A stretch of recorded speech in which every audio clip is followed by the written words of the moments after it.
Hey, welcome to the Skeptic Hangout, the place where we sit back, relax, and chit chat about intriguing and sometimes controversial topics through the lens of skepticism. Today, the old crew is back together. So we are Richard, and Laura. Unfortunately, Josh will not be able to join us, but the silver lining is that we get to spend some time back in the good old days. We will be discussing social class. So, depending on where you fall on the social ladder, grab your English tea, your swanky caramel macchiato, or if you're like me, your teeny little can of soda. And join us as we attempt to stratify the social stratification that separates all of us from the top 1% all the way down to the bottom 99. This is Skeptic Hangout, Social Class.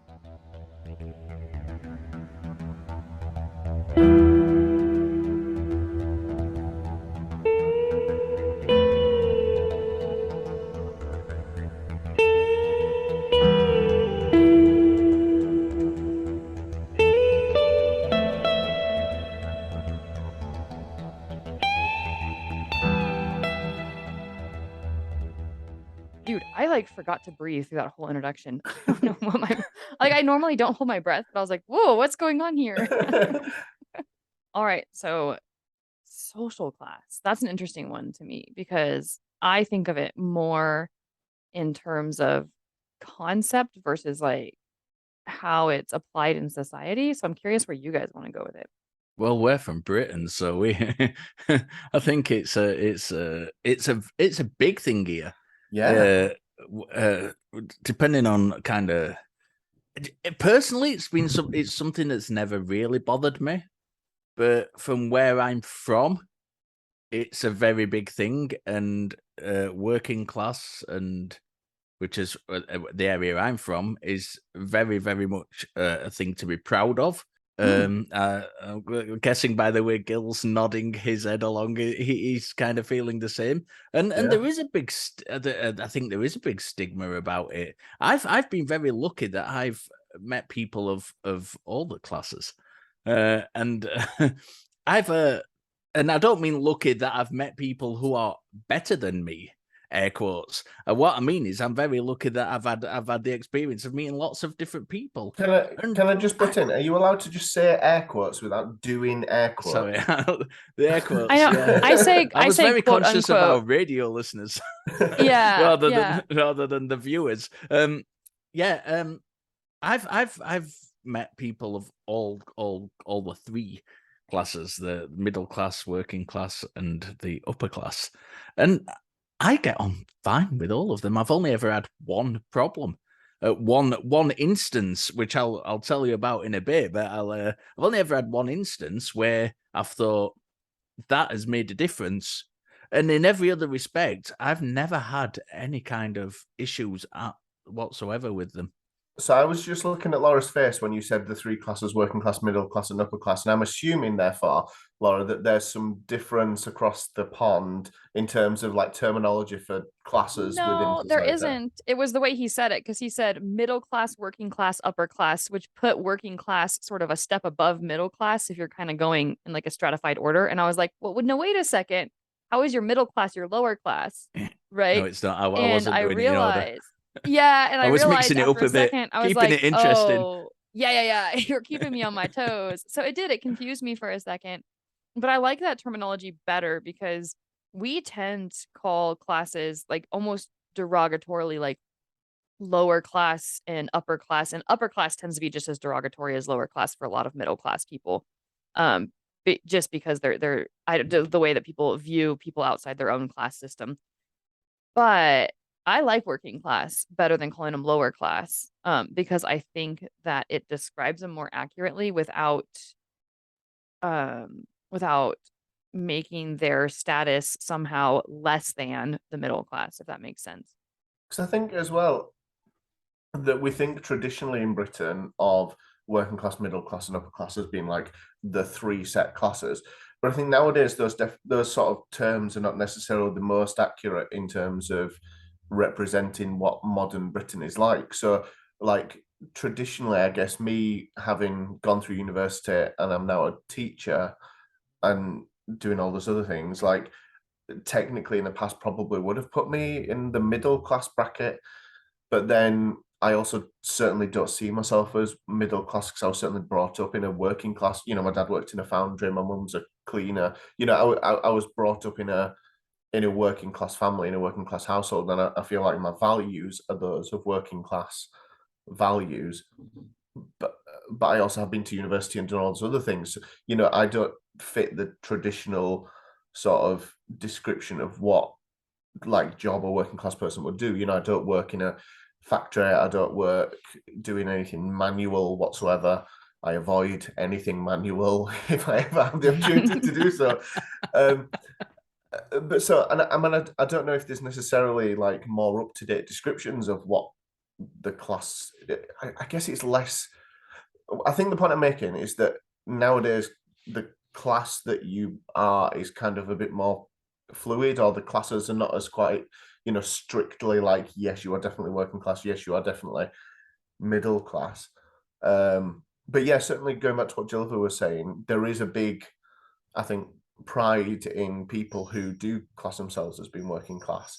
There is a big pride in that, and actually people can use the word middle class or upper class in a derogatory fashion. And I guess people in those air quotes, and I'm doing them in real life as well, saying air quotes, higher classes might use working class derogatorily. I'm not sure, but I would agree with you that I think they're more fluid, and I think I fall into the same or similar category as you.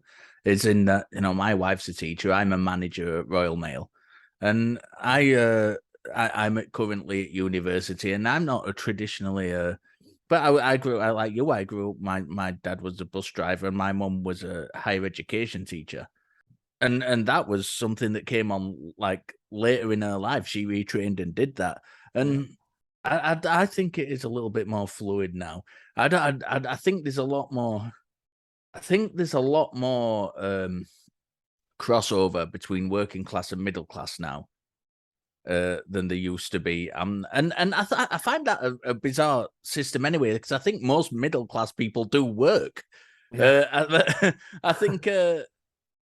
I think the boundary between middle class and upper class is probably more traditionally rigid as it was, rather than the other boundary. I'm sure Richard grew up and with me and saw the I don't know if it was a David Frost or Do Not Adjust Your Set. I think Do Not Adjust Your Set was more kiddie oriented, so I think it must have been David Frost's sketch with John Cleese and Ronnie Barker and Ronnie Corbett Ronnie Corbett on, where they had a very big disparity in height. If you've not seen the sketch, good. and the kind of the tall one was the upper class one, and he looked down on the middle class one, who was the middle sized one, and he looked down on the lower class one, who was Ronnie Corbett, who was very, very short.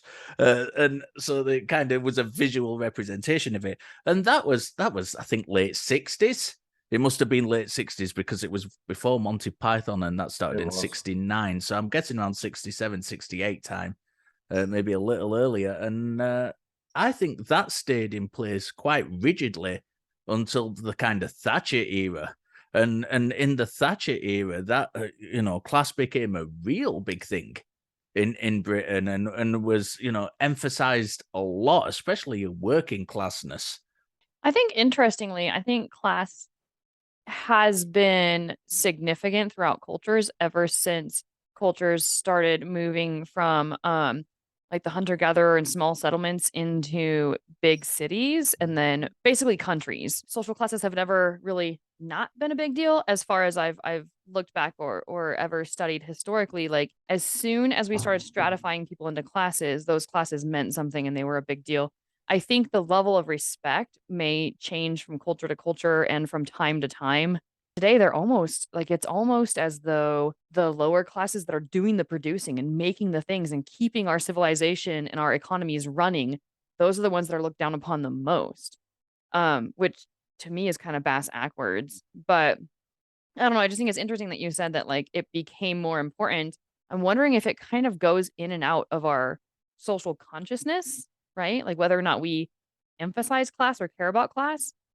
But I wonder if that's almost like a middle class problem. Like if the lower and upper classes never really lose sight of that. I'm just curious. I don't know. What are your guys' thoughts? I often I often see things through, obviously, well, everyone sees things through their own lens, don't they? You know, looking at the world and looking at things that happen.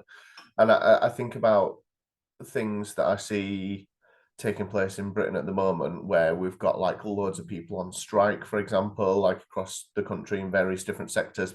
On the date of recording, barristers have just said they're going to go into a never-ending strike to do with pay. Trains have been on and off on strike for the last few weeks and months to do with their terms and conditions of work.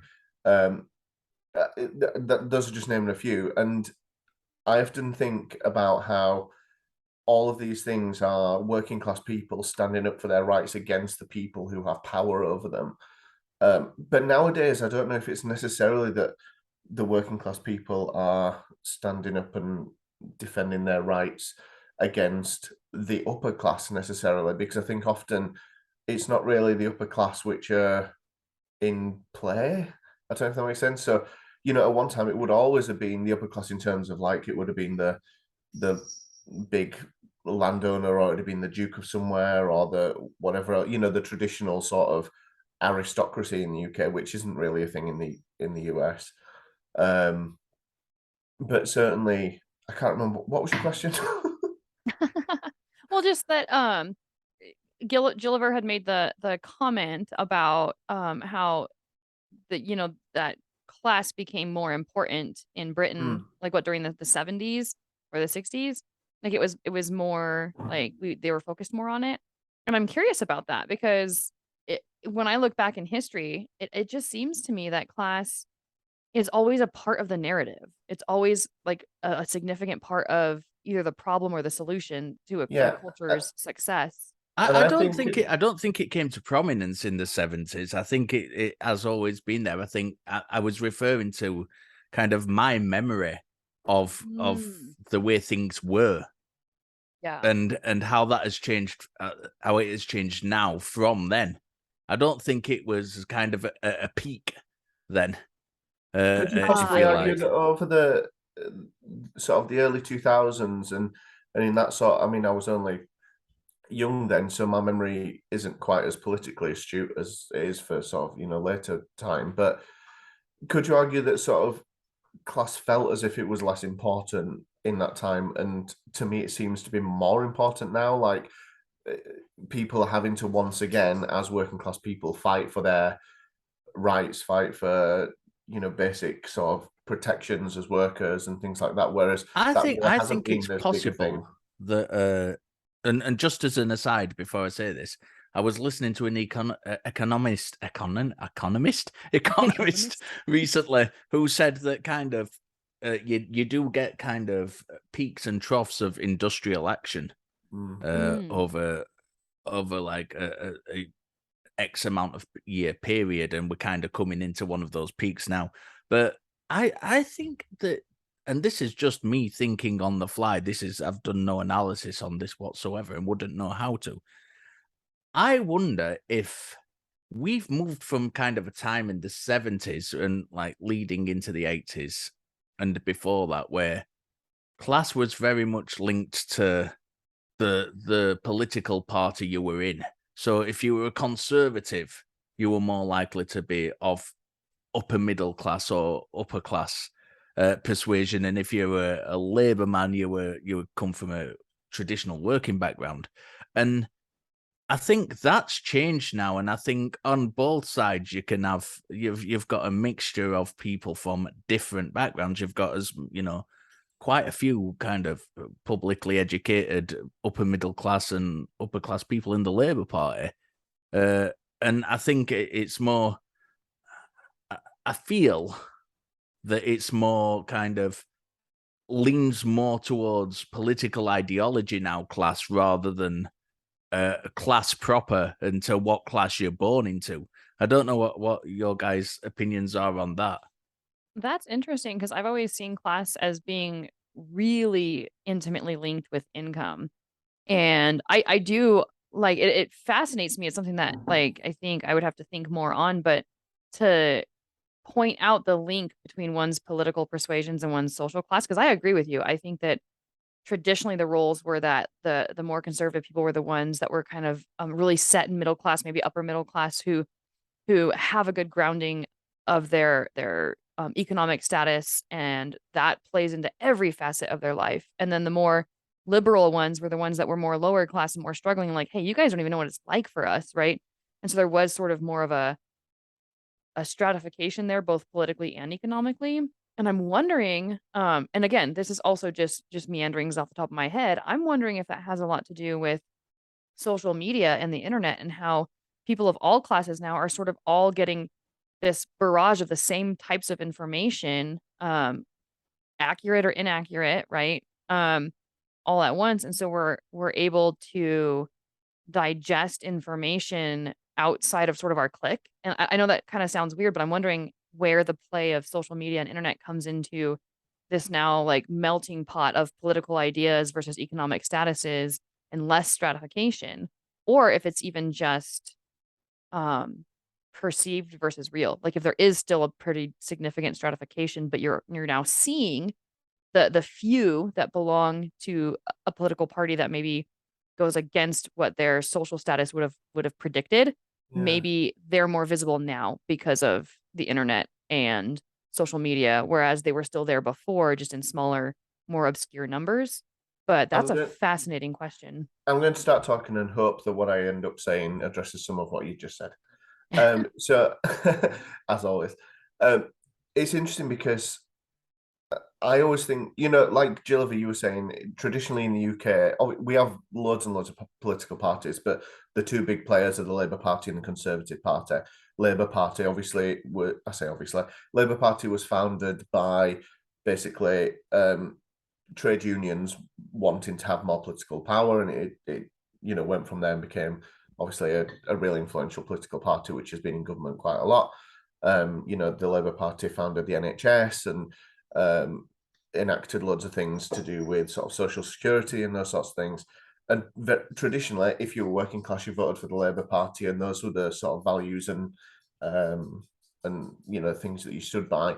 And people who were not working class voted for the Conservative Party, who stand for sort of small government, low tax, less regulation, etc., etc.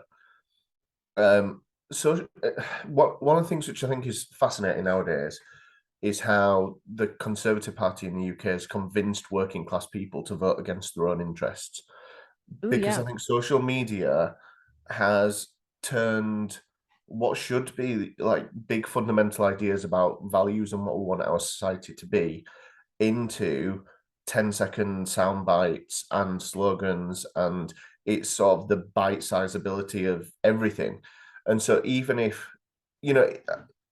for example, if you look at, there isn't a current manifesto for the Labour Party because there's not a general election coming. But if you looked at the list of the things that the Labour Party would enact, I'm not necessarily a Labour supporter. I'd usually vote for the Green Party, but that's by the by. But if you looked at the list of the things that the Labour Party would do in government and the list of the things that Conservative Party would do in government, and asked any random person which one of these things would you vote for, most people would vote for the Labour Party. But because they're not good at those slogans, 10-second sound bites, they're not silly and funky like Boris Johnson, and obviously he's a lad and everyone should like him.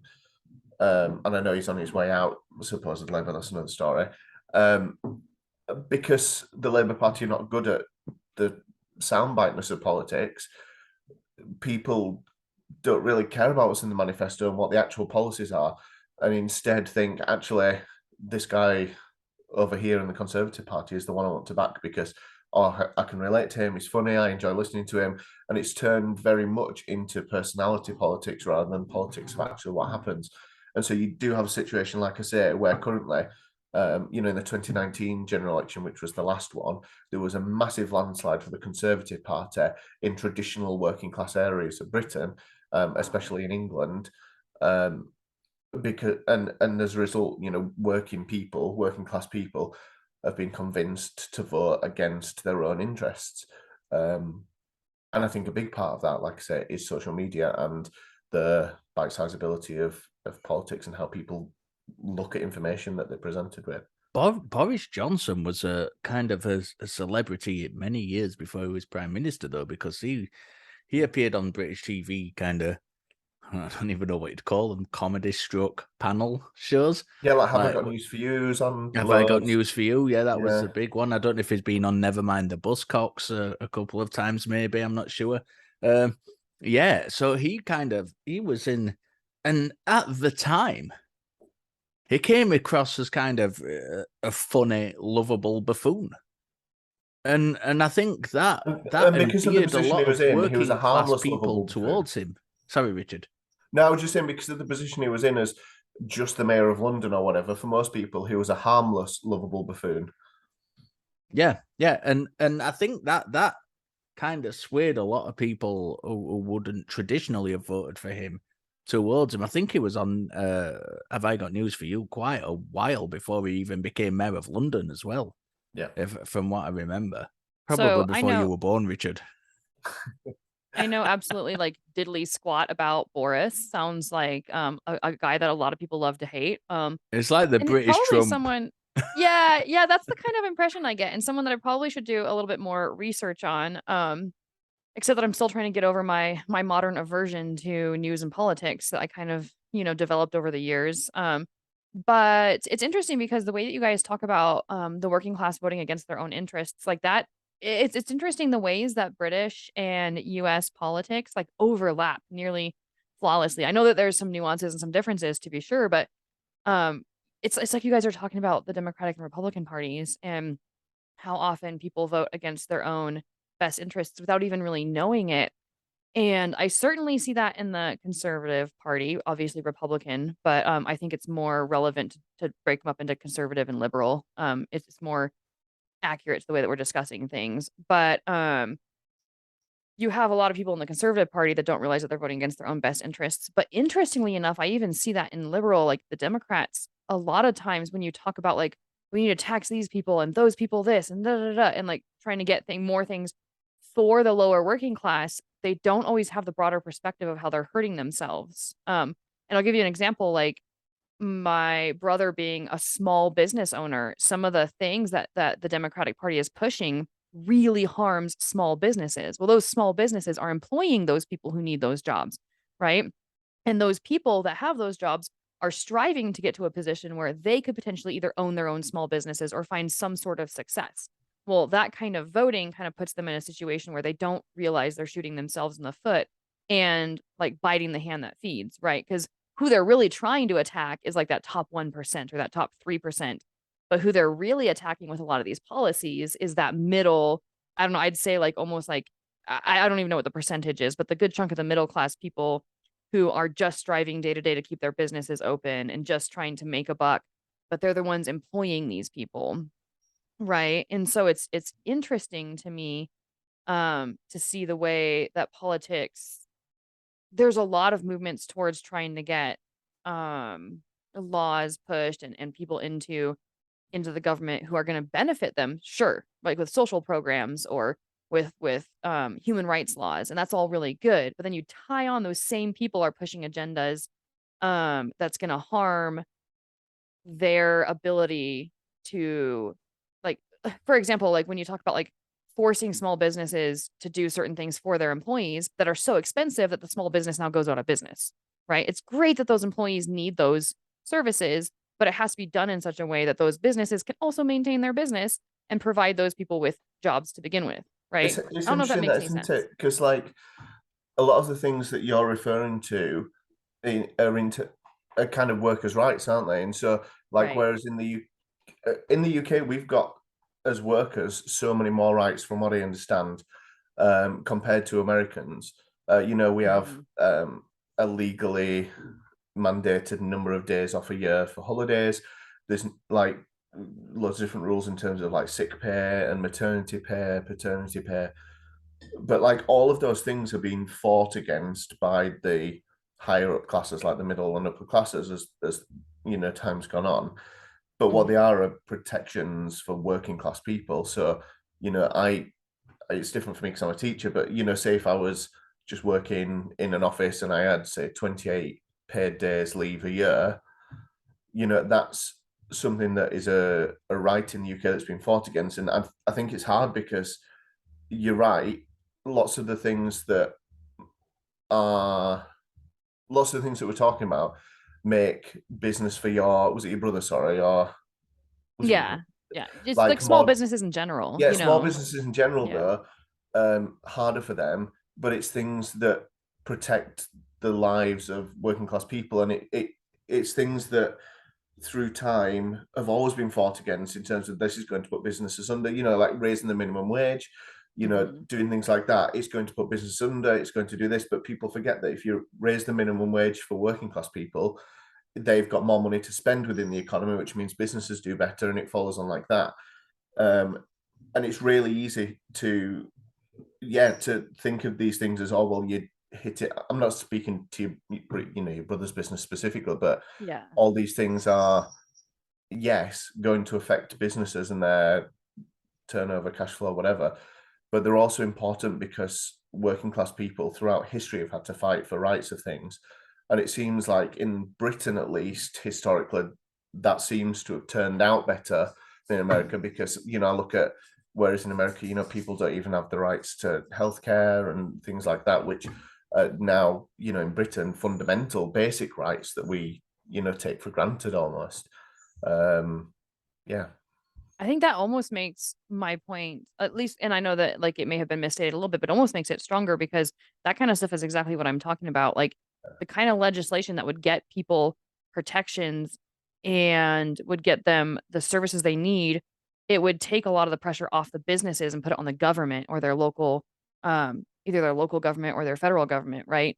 So things like universal health care would mean that businesses then, they can provide health care, but maybe aren't regulated as heavily too, right? And so there's like, and it's really, there's like a small percentage of people that are always affected, right? Like when you say, well, they're shooting themselves in the foot when they're passing or pushing for this kind of legislation. They're not harming the bigger businesses. They're not harming the people who work for larger businesses. They're harming this like sort of sliver of people that are in between, like the businesses that can't quite maintain the what is it, like the income, right, to Yeah. cover all these different things, and then the people working for them that now have to go compete and find jobs elsewhere when those businesses close. So I get that it's sort of like a small percentage of people that are affected by this, That but could be I affected really think, heavily, like you say, yeah. yeah, but at the same time I also think that it does two things. One, it creates sort of that glass ceiling, right, where it's hard to start a small business. It's also hard to be in the working class and find work outside of these large corporations. Like you almost have to go to those large corporations. I'm not saying across the board, but I'm just saying like it does limit the flexibility there. It creates like this sort of, it is hard to punch through. But then the other thing is like what you guys were saying, the protections aren't then falling on the government, they're falling on the small businesses, right? Yeah. And so where you guys have a lot of social programs and social protections kind of built into how your society is run, ours is more like it's almost like we have to fight for it tooth and nail, Yeah. right? And I think as well, historically, that's why what Gilva was referring to earlier on, in terms of lots of working class people have pride in being working class. I think that's where a lot of that stems from as well, isn't it? That upper class people who live on grand estates and have lots of family money and many properties and portfolios and this, that, and the other, have never really had to work to get to that point. They might say they do, but they don't. Whereas lots of the things that we do take for granted nowadays have been fought for constantly through decades and centuries. And I think that's where a lot of that, like I say, working class pride does come from, in terms of, it's not just, we're proud of being working class because we work for our money. It's that there is that historical element to it as well. So I alluded to, we're coming up to the end of the show, so I alluded at the start of the show about an interaction I had with an upper class person once. I'll Oh going to yeah. briefly tell you that story now. I was drafted in. I don't know if any of our listeners know, I play bass guitar, and I was drafted in a few years ago, well, many years ago, to do a gig. So I had to go and just kind of turn up, learn a bunch of songs with a bunch of guys I didn't really know. And then I was just carted off down to Oxford to do a gig for some upper class people. And it went really well. And I was talking to some of them after, and we were getting on like a house on fire. In fact, I was talking to one guy for over an hour, and we had a really, really good conversation, and we were getting on like long lost friends until the point where he turned to me and asked me what university I'd been to. And at that time, this is many years ago, I'd not been to university. I'd not even entertained the thought of going to university. So I said, I've not been to university, mate. To which his response was, and I kid you not, literally, oh. And he then turned around and walked off. And literally ended, and that is literally the only negative experience I have had with an upper class person in my life. But it was a very profound and kind of memorable one as well. So if we had more time on this episode, it would be neat to delve into those kinds of interactions, because that is really interesting. Like, you can make these generalizations of the kinds of people who are in the working class, the kinds of people who are middle class, and the kinds of people who are upper class. And there's gonna be times where you're wrong, but there are these sort of like stereotypical behaviors among the different people in different classes that sort of define our like cultural imagination, define what that class really means. And he is a good example of that. Not that he was specifically stereotypical, but that he had a stereotypical idea of others, right? Yeah. That like if you haven't gone to university, for example, you are somehow a failure or less than him or not worth talking to, or whatever it was that he was feeling that made him just like turn and walk away without even a goodbye, right? Like, yes, that might have been somewhat stereotypical behavior in and of himself, but it also shows that he has his own concepts in mind of what a successful or worthy person to talk to looks like. And that is really, really interesting, because I wonder how often we fail to see, like, especially when we talk about social class and how it ties into politics, we can fail to even see the experience or the struggles or the humanity in the other person when we decide, X person has X traits and is therefore below my notice, or just because you're rich, you are someone I actually strive against or hate just based on your social income class. Because I have seen that a lot. Lower class looking up on the upper class, like, fuck you all, right? Yeah. And yeah, there are some upper class people that can just fuck right the fuck off, right? Like, they're just not good people. But that doesn't mean that every single person that falls into even the top 3% is worthy of that kind of like ire just automatically based on their social class. So it's interesting to think about where that discussion could go. No, and I would like to clarify that I have met a lot of upper class people who are very, very nice as well, and he was the exception as opposed Yeah. to the kind of rule. But we do have stories in Britain. I don't know if Laura's heard about these. I'm sure Richard has. Of one came out that potentially our ex-Prime Minister David Cameron may have been involved in a situation like this, where in the kind of old boys clubs in the universities and things, it's kind of a thing to stand in front of homeless people and burn money. And so that kind of behavior does exist. It's not something I've ever come across. That was the closest I'd ever got to experiencing something like that in kind of real life. And I don't know what Richard. What have you heard of stuff like that going off? Yeah, definitely. And I think what Laura said was interesting in terms of, and I've been guilty of it myself. Thinking worse of people by default because of my perception of what their class is, and thinking, oh well, that's very middle class of you to do, and thinking of that almost in a reverse snobberish kind of way, if if that makes any sense. Yeah, you do hear stories of those sorts of things all the time, like you were saying, Gilva, especially within the, I don't know, we talk about the ruling class, don't we? But that's not necessarily a socioeconomic class. But those people who have studied, at Oxford and gone to these private schools, and now all happen to be Conservative Party ministers or, people in the House of Lords. But yeah, you certainly do hear things like that, and it, to me, speaks less of, because social class, yeah, like you were saying, Laura, has to do with income, but it also is to do with values. And I see working class people generally, and this again is a stereotype, but I see working class people generally as people who give a bit of a shit about other people, more so than it's almost like there's a sliding scale of empathy that goes like that. The higher the class, the less empathy you Yeah. have. And that's Yeah. certainly not true of everybody by any means. But I think often when you've got less, you've got more to give almost. I think you also can appreciate the suffering of others when you're suffering yourself. I know it's a little bit cliche, and that's not to suggest that wealthy people never suffer, but I Yeah. think it's a different kind of suffering when you're just talking about that day-to-day strife of where is my next paycheck going to come from and how am I going to cover the bills. Yeah. Okay. Right. So we've had a lot to say. It's been an interesting show. We've got a lot. I'm sure we've got a lot more to say. We are coming up to the end. So quick final thoughts. My final thoughts are that there's way too much to talk about on this subject for just a 40-minute video. So there's things that we didn't even touch on. But social class really, really, really informs not only how we feel about ourselves and our level of success or where we fit into the social stratification, but how we view others.